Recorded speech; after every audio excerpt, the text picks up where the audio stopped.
Mi-temps, nom féminin invariable. Définition, dans plusieurs sports d'équipe, chacune des deux parties d'un match, séparées par une période de repos. Alors bienvenue dans ma mi-temps, bienvenue dans l'espace-temps médiatique, sans artifice, sans langue de bois, où la sincérité est le principe de l'émission. J'ai l'immense honneur et la fierté de recevoir aujourd'hui dans ma mi-temps M. Juninho. Ça me fait plaisir. Ça fait longtemps. Hein. Très très longtemps. C'est un plaisir de te revoir. Pour déjà. moi aussi. C'est bien de parler de foot. J'ai encore l'habitude quand même parce que je bosse au Brésil, donc c'est une nouvelle vie pour nous aussi. Quelle est la nouvelle vie justement de Juninho au Brésil? Bon, moi j'ai joué jusqu'à fin 2013. Pour la coïncidence, 7e minute, premier mi-temps, j'ai tiré un coup fort au Maracanã et j'ai pète 12 à 2 tours. Donc cette année, on a tombé en 2e division. C'est mon ancienne équipe, Vasco da Gama. J'ai essayé après, en janvier 2014, de recommencer pour disputer tous les championnats régionaux qui s'appellent Carioca. Donc, mais j'ai pas réussi, j'ai arrêté. J'ai commencé consultant de la TV Globo à la Coupe du Monde parce que c'était la bonne coïncidence aussi de pouvoir participer. Et après ça, ils m'ont proposé de signer un contrat de 2 ans. Donc, j'ai travaillé avec eux à la télé. J'ai un programme de radio là-bas aussi qui s'appelle Le Vrai Foot, tous les lundis. Et bon, je passe mes diplômes avec l'OFA, mais c'est un diplôme de manager. Donc, on a commencé au mois de novembre, ça sera en 7 étapes. Et bon, et comme tous les jours, on s'y rend compte, j'ai toujours pensé à ça, mais on s'y rend compte que c'est pas évident d'arrêter. On est souvent un peu perdu, mais finalement, je pense qu'on a certaines opportunités qui commencent à arriver. Donc, tu as une vie bien remplie quand même au Brésil, je vois. Oui, j'ai envie, je pense que j'ai attaqué un peu vite. Après, j'étais avec RMC aussi le mardi, le jeudi. Je faisais de la maison. Ils ont installé un appareil. Donc, apparemment, ça donnait l'impression d'être en direct. C'était très bien parce que la radio, en fait, pour quelqu'un qui va à la télé, je pense, ça nous donne beaucoup de... C'est une école. Beaucoup de confiance. Oui, beaucoup de confiance, c'est ça.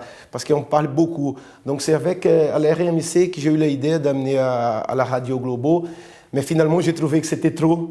Parce qu'au Brésil, l'émission, c'était le mardi et jeudi. Et des fois, il fallait rentrer vite. Le Brésil, il n'y a pas le rentrer vite. Des fois, j'étais loin, il mettait 1 heure, 1 heure et demie. Donc, j'ai arrêté un peu.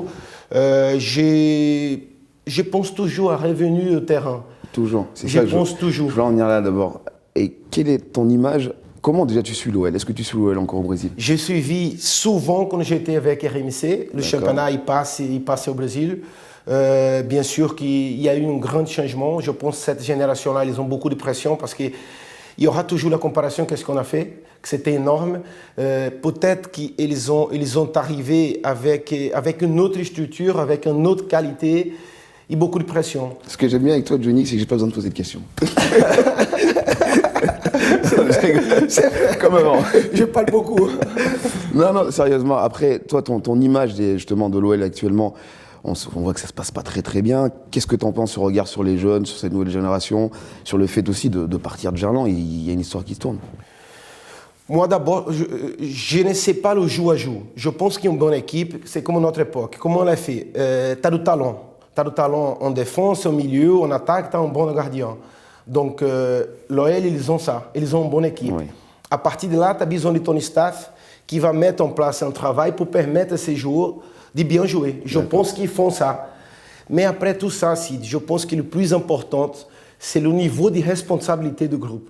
C'est-à-dire, à notre époque, on ne vivait pas tous ensemble tout le temps. Non. Mais à partir du moment qu'on était sur le terrain, tous les problèmes, on laissait à côté. Et qu'est-ce qu'on voulait? On voulait faire notre meilleur. C'est la culture qu'on a créée. Bien sûr qu'on ne va jamais tout gagner. Mais je pense que ces joueurs-là, peut-être qu'ils n'ont pas encore... ils ne savent pas vraiment la responsabilité, qu'est-ce que c'est de porter le maillot de l'OL. Il y a eu un changement, ce n'est pas la même équipe de 20 ans derrière. Et à partir de là, avec cette pression-là, j'ai l'impression de loin qu'il y a quelque chose qui ne passe pas bien avec le groupe. Tu as quand même un avis bien tranché, un vrai avis de coach. On a l'impression que tu parles comme un coach là actuellement. Parce que quand je suis à la télé, j'essaie de commenter un peu, de faciliter et de passer des choses. Bon, j'ai été capitaine souvent, tu as été aussi, je pense qu'on est capitaine d'une équipe, on a cette regard d'essayer de tout parler un peu, mais comme tu me poses la question sans être ici, c'est l'impression que j'ai, qu'il y a le talent, c'est vrai aussi que à notre époque aussi, on avait plusieurs joueurs qui faisaient la différence. Un jour c'était moi, un jour c'était toi. Il y avait une époque de Uthor, il y avait une époque de Peggy, il y avait l'époque de tous les autres. Bon, et si je commence à dire les noms, on avait beaucoup. Il y a Lacazette, il y avait Fekir avec ce pouvoir. Donc Fekir est blessé. Il y a juste Lacazette qui a cette capacité de débloquer une situation. C'est pour ça, tu as besoin d'une force collective. Et c'est là que je trouve, il y a la défense qui ne joue pas les mêmes souvent, les milieux. Le coach, il essaye de trouver une formation pour trouver l'équilibre. Et là, c'est le plus difficile. Ok, donc alors maintenant, dis-nous la vérité. Futur entraîneur de l'OL, non? Si honnêtement, je pense, ça passe dans ma tête. Mais il y a une histoire de diplôme, il faut que j'ai mon diplôme. Et j'ai choisi d'abord de passer mes diplômes de manager. Donc je suis en train, comme je t'ai dit au début, de passer avec la UEFA. Ça va être en 7 étapes. On a commencé la première, ça va terminer en 2017. Mais je me sens coach, je me sens capable d'amener un groupe. Est-ce que tu n'aurais pas toujours été, justement, parce que moi je te connais bien, le discours que tu tiens aujourd'hui, pour moi, tu l'as toujours tenu dans un groupe en étant capitaine. Quelque part, comme tu l'as si bien dit, à l'époque, tu étais capitaine, tu étais coach, j'étais capitaine, j'étais coach, on était tous capitaines et coachs en même temps. Donc ça, ce discours-là, tu l'as. Maintenant, il faut que tu passes tes diplômes en France.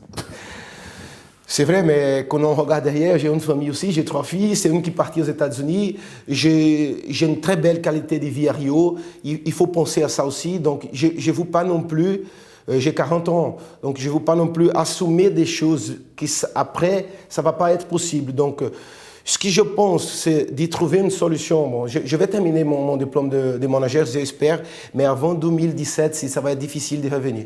D'accord, bon, moi, on va attendre jusqu'en 2017. Peut-être qu'on va travailler ensemble, on ne sait jamais.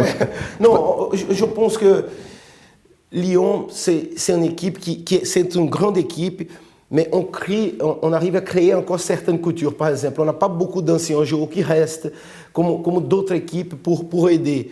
Il y a ce changement avec le nouveau stade. Je pense que le président, il n'a pas tort, il a besoin de ça pour peut-être trouver un peu plus de partenaires, à partir de là, retrouver un pouvoir économique. On parle souvent, mais la différence économique aujourd'hui avec Paris, elle est énorme. Ouais. Par rapport au discours de fair play financier. Moi, je suis d'accord. Mais comment trouver cette fair play? C'est bon pour nous, mais l'autre, il utilise son argent. Donc, c'est une discussion qu'il faut aller un peu plus loin. Moi, je n'ai pas une idée pour fair play financier. De toute façon, comme quelqu'un qui a joué ici, ça ne me gêne pas l'équipe de Paris. Bien sûr que je voulais Lyon. Un championnat plus équilibré au Lyon. Mais si on n'a pas Paris aujourd'hui, je pense qu'on était très loin des autres équipes. D'accord. Alors, on va passer un peu plus côté terrain. Ton plus beau souvenir à Gerland? On a eu tellement de bons souvenirs. J'ai un bon souvenir, le but de Caçapa de la tête, c'est contre Ajaccio qu'on est champion pour la 4e ou 5e fois. C'était un match qui s'était serré. On a rentré sur le terrain comme favori, bien sûr, et on devait marquer vite, mais le match il était serré. Je pense qu'ils font 1-0. Je ne sais pas qui marque le premier but. Et c'est Caçapa à la fin, il y a un centre de Maloda. C'est Caçapa qui marque, et on fait tous ensemble. Je pense que ça, c'était quelque chose. Mais bien sûr, à niveau personnel, le match contre Celtic, il était énorme pour moi. Le match contre Madrid aussi. On a eu des matchs... C'est difficile à choisir, heureusement, un seul. Pour toi, ton plus beau coup franc, parce qu'on va dire... C'est Ajaccio. 100 buts, 44 coups francs directs. 44 coups francs directs. C'est énorme. Et toi, le plus beau, c'est... Je pense qu'à Ajaccio, par rapport à la difficulté, parce que le ballon, il tourne beaucoup. Je suis sur une semaine que j'avais marqué déjà des coups francs. Tu sais, quand j'ai été comme ça, j'avais beaucoup de confiance. N'importe quelle distance, je dis, il faut juste que je cadre un peu mon ballon, que je le fasse tourner.